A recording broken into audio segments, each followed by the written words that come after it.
며느리가 상간녀였다는 판결문. 그걸 시어머니가 직접 받았습니다. 그리고 그 사실을 모르는 아들. 그들에게 무슨 일이 벌어졌을까요? 이 이야기는 흔한 가정사가 아닙니다. 법원이 인정한 판결문 속 진실이지요. 그 진실을 알게 된 가족의 충격과 분노, 그리고 결과입니다. 끝까지 들어야만 알 수 있어요. 며느리는 어떤 이중 생활을 했는지, 아들과 시어머니는 어떻게 맞섰는지, 마지막에 무엇을 선택했는지, 혹시 주변에 이런 일로 힘든 분이 있다면 이 이야기를 꼭 알려주세요. 그리고 지금 구독과 좋아요를 눌러주시면 비슷한 문제로 흔들리는 분들에게 더 많은 정보를 전할 수 있습니다. 그날은 유난히 비가 거칠게 내렸어요. 하늘은 낮부터 어두웠고 천둥이 멀리서 둔탁하게 울렸습니다. 창문을 때리는 빗소리가 탁탁 이상하게 귓가에 걸렸어요. 집은 조용했고 거실 벽시계가 팅팅 소리를 냈습니다. 그 순간 테이블 위에 올려둔 찻잔에서 김이 옅게 올라오고 따뜻한 김도 그날은 내 마음을 덮지 못하는 이상한 날이었어요. 그때 휴대폰이 울렸습니다. 낯선 번호. 보통은 스팸이라 생각하고 넘겼는데 하지만 그날은 이상하게 손이 움직였습니다. 열어보니 문서가 첨부돼 있었습니다. 판결문. 검은 글자가 눈에 박혔어요. 심장이 쿵 하고 내려앉았습니다. 첫 줄을 읽는데 시간이 좀 걸렸던 것 같아요. 눈을 한번 감고 다시 뜨고 또 읽었습니다. 지은. 며느리의 이름이 분명하게 보였어요. 불륜 사실 인정. 위자료 지급. 짧은 문장인데 칼처럼 날카로웠습니다. 내 손끝은 너무나 차가웠고 휴대폰을 쥔 채로 한참을 가만히 있었습니다. 호흡이 고르지 않음을 느꼈어요. 숨이 목에 걸리고 답답해서 스크롤을 더 내렸습니다. 판결문에 있는 세부 내용이 눈에 들어오고 인용된 대화가 보였습니다. 사랑해 자기야. 오늘 부인은 집에 없어? 단어가 눈을 찔렀습니다. 한 줄 한 줄 읽을수록 가슴은 조여들었고 이 대화는 그냥 바람이 아니었습니다. 상대는 유부남이었고 그 대화 속 부인이라는 단어가 모든 걸 말해줬습니다. 이게 무슨 일이야? 소리가 나갔는지도 몰랐습니다.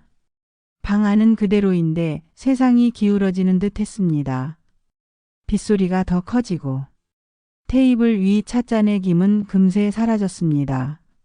나는 소파에 주저앉을 수밖에 없었어요. 양손이 떨렸지만 화가 먼저가 아니었습니다. 믿기지 않는 마음, 무너지는 마음이 먼저였습니다. 아들이 머릿속에 떠올랐어요. 아들이 신랑 수업을 하던 그 표정. 결혼식 날 지은을 바라보던 그 눈빛. 그 모든 순간이 거짓과 뒤섞인 기억이 되는 듯 했습니다. 내 아들이 속았구나. 혼잣말이 나왔습니다. 말이 끝나자마자 눈물이 흘렀어요. 마른 손등으로 눈물을 훔쳤지만 눈물은 멈추지 않았습니다. 아들에게 전화를 걸고 벨이 3번 울리는 동안 가슴이 미친 듯 뛰었습니다. 얘야 지금 당장 집으로 와라. 목소리가 떨렸지만 어쩔 수 없었습니다. 아들이 놀라며 엄마, 무슨 일이에요? 어디 아파요? 나는 숨을 골랐습니다. 지은이, 내 아내 말이야. 판결문이라는 게 왔다. 아들의 숨소리가 굳어졌습니다. 판결문요? 상간녀 판결문이란다. 지은 이름이 있어. 전화기 너머는 조용했습니다. 주방에서 냉장고 모터가 윙윙대는 소리만 들렸습니다. 엄마, 그런 말 함부로 하지 마세요. 아들의 목소리가 갈라졌습니다. 지은이가 그럴 리가 없어요. 절 사랑한다고요. 우리를 위해 얼마나 애쓰는지 몰라요. 나는 말 대신 파일을 보냈습니다. 송신 표시가 돌고 푸른 체크가 떴습니다. 조용했습니다. 거의 1분이 흘렀지만 아무 소리도 들리지 않았습니다. 얘야 보고 있니? 그때 낮고 거친 숨이 들렸습니다. 아들이 말을 찾는 것 같았습니다. 엄마 이게 진짜예요? 나는 그래 라는 한마디밖에 하지 못했습니다. 더 길게 말하면 울 것 같았습니다. 아들은 급히 말하며 제가 지금 바로 갈게요. 회사 회의? 몰라요? 지금 가야 해요? 또 전화가 끊겼습니다. 나는 휴대폰을 내려놓았지만 비는 여전히 창을 때렸습니다. 그때 문득 며느리의 웃음소리가 머릿속에서 울렸습니다. 명절날 부침개 굽던 날, 어머니, 전 뒤집는 건 제가 도와드릴게요. 그 다정한 말투가 거짓으로 들렸습니다. 심장이 다시 아팠을 즈음 저녁 무렵 초인종 소리가 났습니다. 문을 열자 아들이 젖은 우산을 들고 서 있었습니다. 양복 어깨는 비에 젖어 어두운 얼룩이 생겼습니다. 얼굴은 하얗게 질려 있었고 엄마, 지은이 여기에 있나요? 그 시간 지은은 우리 집에 오지 않았습니다. 아들은 고개를 끄덕이며 자기 집으로 달려갔습니다. 나도 아들을 뒤따라 나섰는데 비는 계속 내렸고 발밑은 미끄러웠습니다. 현관문이 열리자 거실 조명이 켜졌습니다. 지은이 소파에서 일어섰습니다. 당신? 이렇게 적게 왜 무슨 일 있어? 아들은 대답하지 않았습니다. 판결문을 꺼내 소파 앞 테이블에 탁 내려놨습니다. 이게 뭐야? 지은의 목소리가 떨렸고 아들은 조용히 물었습니다. 내 이름. 여기. 왜 있는 거야? 지은은 판결문을 훑었습니다.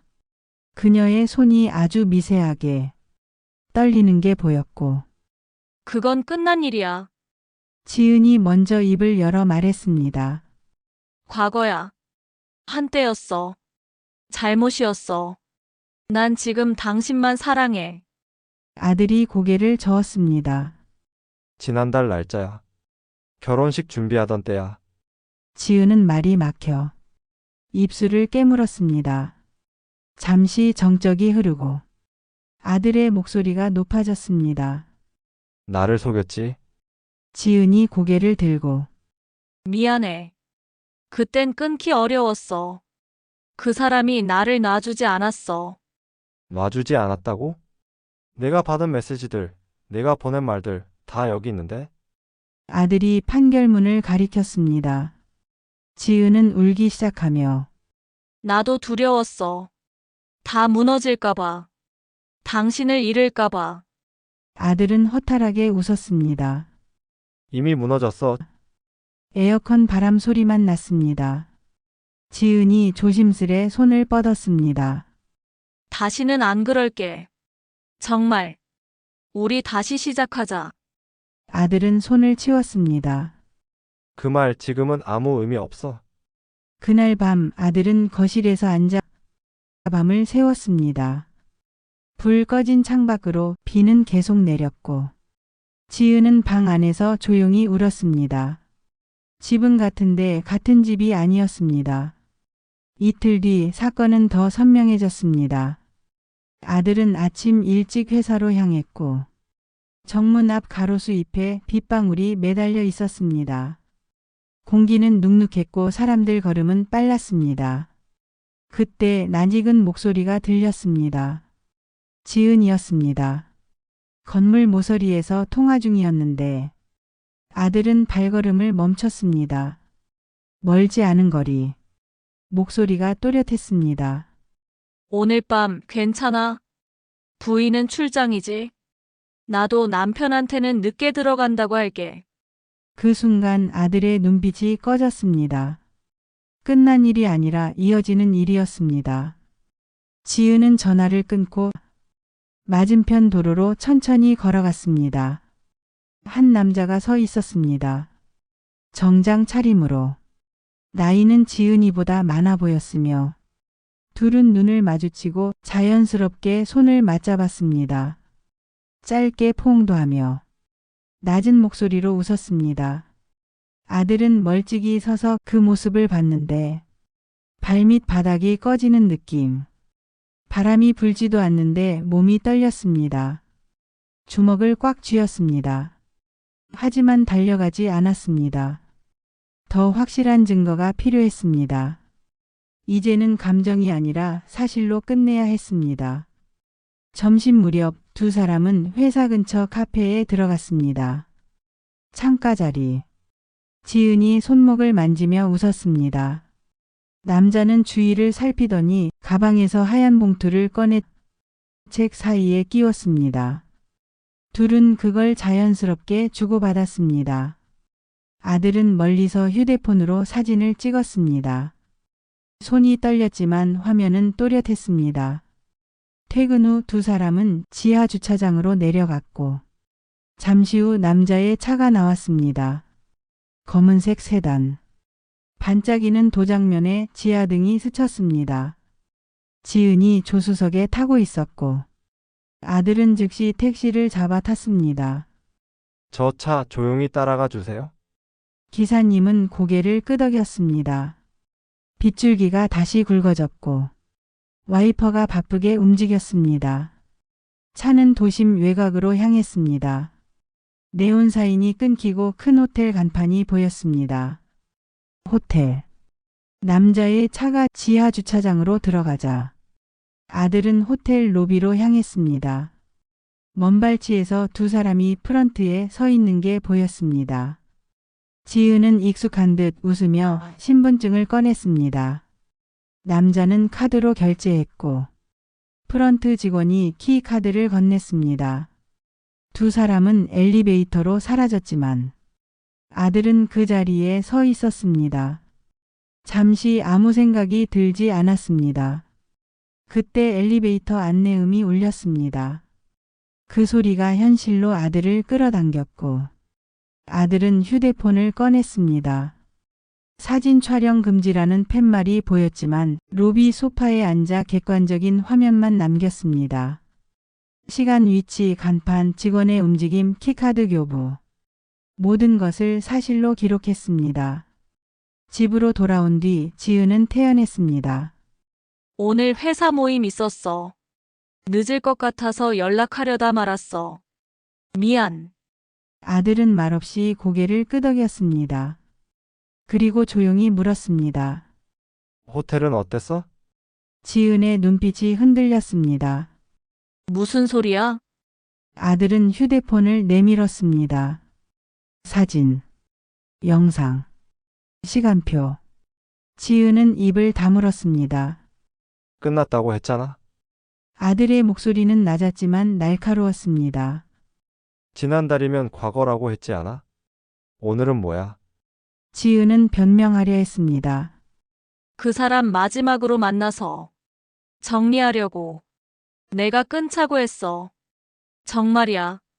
아들은 고개를 저었습니다. 정리하는 사람은 호텔에서 만나지 않아. 지은은 침묵했습니다. 긴 침묵 끝에 작은 한숨이 흘렀습니다. 미안해. 아들은 더 말하지 않았습니다. 그날 밤 그는 거실불을 밤늦게까지 켜두었습니다. 창밖은 아직 젖어 있었고 하지만 그 밤은 비 때문이 아니라 진실 때문에 더 차가웠습니다. 다음 날 아침 나는 아들 집으로 갔습니다. 테이블 위에 서류가 정리돼 있었습니다. 어제 호텔 영수증, 카드사 문자, 사진, 영상 캡처, 통화 기록. 모든 게 차곡차곡 놓여 있었습니다. 아들은 담담하게 말했습니다. 엄마, 이제 감정으로는 못합니다. 사실로 끝낼 겁니다. 나는 아들의 어깨를 잡았습니다. 말없이 고개를 끄덕였습니다. 왜냐하면 내 마음도 같았기 때문입니다. 분노는 불처럼 타오르지만 가족을 지키는 건 차가운 증거라는 걸 알았습니다. 그날 점심 아들은 지은에게 말했습니다. 오늘 저녁에 변호사 만날 거야. 지은은 나를 바라봤습니다. 어머니, 한 번만 기회를 주세요. 나는 조용히 답했습니다. 그 말 이미 너무 많이 들었다. 거실은 다시 조용해졌습니다. 시계 초침 소리만 들렸습니다. 우리 가족의 시간이 다른 방향으로 흐르기 시작한 순간이었습니다. 그날 밤 나는 잠을 이루지 못했습니다. 머릿속은 복잡했고 가슴은 불덩이 같았지요. 내 아들을 이렇게 만든 게 누구야? 눈을 감으면 판결문이 떠올랐습니다. 거기에 적힌 문장들, 그 더러운 대화들, 그리고 지은이의 얼굴, 웃던 모습, 울던 모습, 다 가식처럼 보였습니다. 나는 손을 부들부들 떨며 거실에 앉아 있었는데 거기 탁자 위에는 판결문 사본이 놓여 있었습니다. 스탠드 불빛이 종이를 비추고 있었을 때 글자들이 마치 나를 비웃는 듯 번져 보였어요. 내 아들이 무슨 죄가 있다고? 왜 이런 고통을 받아야 하나? 나는 스스로에게 계속 중얼거렸습니다. 분노는 차갑게 올라왔다 내려갔다 도저히 참을 수가 없었어요. 그러나 동시에 가슴 한편은 찢어지는 듯 했습니다. 며느리로 생각했던 사람, 가족으로 받아들였던 사람, 그 배신이 너무 컸습니다. 다음 날 나는 지은이를 불렀습니다. 우리는 식탁에 마주 앉아서 눈을 똑바로 바라봤습니다. 지은아, 내가 뭘 잘못했는지 아느냐? 지은이는 고개를 숙였습니다. 손가락만 꼼지락거렸습니다. 어머니 죄송합니다.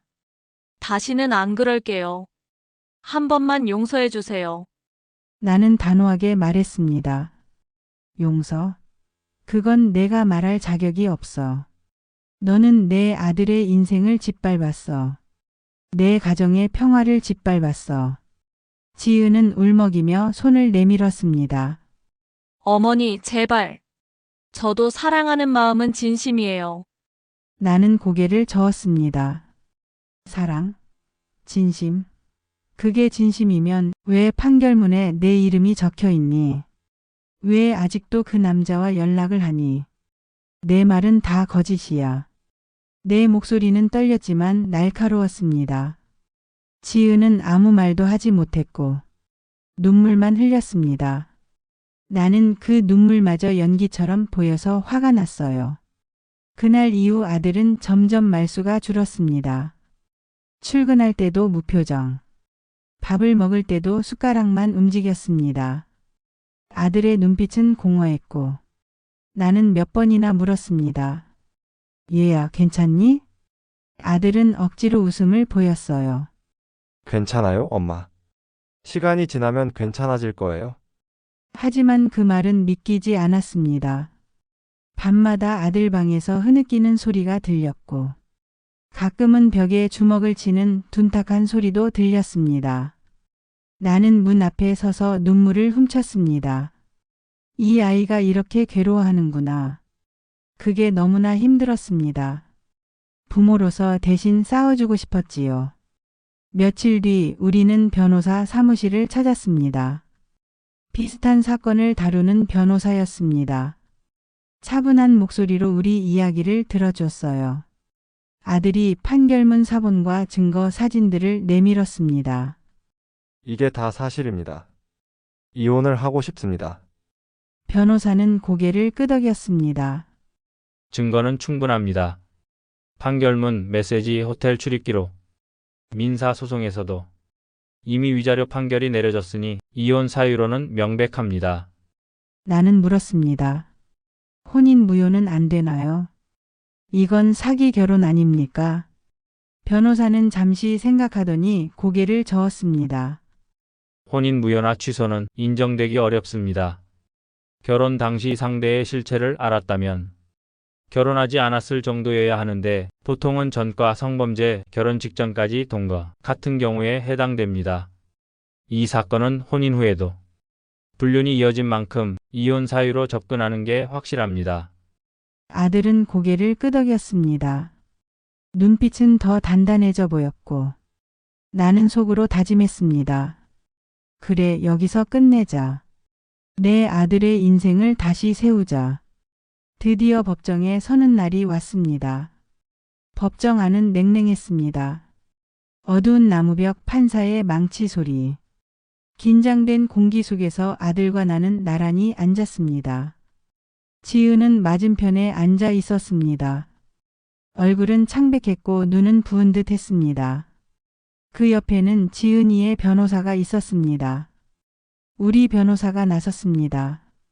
피고 지은은 결혼 전부터 불륜을 저질렀고 혼인 이후에도 이를 이어갔습니다. 판결문, 문자, 호텔 기록 모두 증거로 제출합니다. 판사가 고개를 끄덕이며 서류를 확인했습니다. 지은 측 변호사가 반박했습니다. 과거의 일입니다. 이미 끝난 일이고 현재는 반성하고 있습니다. 그러자 우리 변호사가 목소리를 높였습니다. 끝난 일이었다면 왜 결혼 후에도 호텔에서 만났습니까? 왜 오늘 밤 괜찮아? 부인 출장이지? 라는 메시지가 남아 있습니까? 법정 안은 조용해졌습니다. 지은은 고개를 숙였습니다. 판사가 지은을 바라보며 피고 사실입니까? 지은은 흐느끼며 말했습니다. 네. 사실입니다. 순간 내 가슴이 철렁 내려앉았습니다.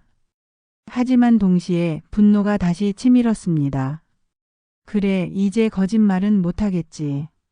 며칠 뒤 판결이 내려졌습니다. 원고의 청구를 인용한다. 이혼을 허가하며 위자료 지급을 명한다.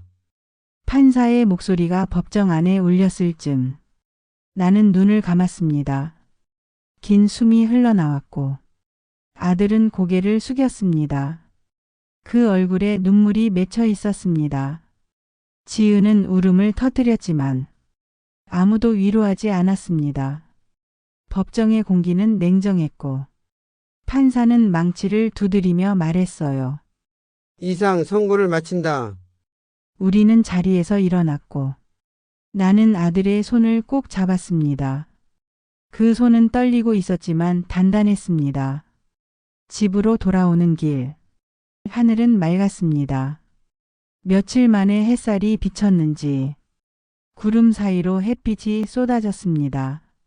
나는 하늘을 올려다보며 중얼거렸습니다. 이제 끝났다. 이제 다시 시작할 수 있다. 아들은 옆에서 조용히 말했습니다. 엄마 고마워요. 저 혼자였으면 너무 힘들었을 거예요. 나는 아들의 손을 잡아주며 얘야, 내 잘못이 아니다. 너는 속은 거다. 이제 더 이상 울지 마라. 그날 저녁 우리는 따뜻한 밥상을 차렸습니다. 오랜만에 제대로 먹는 저녁이었지요. 아직 상처는 크지만 새로운 시작의 자리였습니다. 여러분, 오늘 이야기는 법원이 인정한 판결문 속 진실이었습니다. 그리고 그 진실을 알게 된 가족의 고통, 분노, 마지막엔 다시 일어서는 용기였습니다. 혹시 주변에도 이런 문제로 힘든 분이 있다면 이 영상을 꼭 알려주세요. 그리고 구독과 좋아요를 눌러주시면 더 많은 진실 이야기, 더 많은 위로를 전해드릴 수 있습니다. 사랑은 거짓으로 지을 수 없습니다. 가정은 신뢰 위에 세워져야 합니다.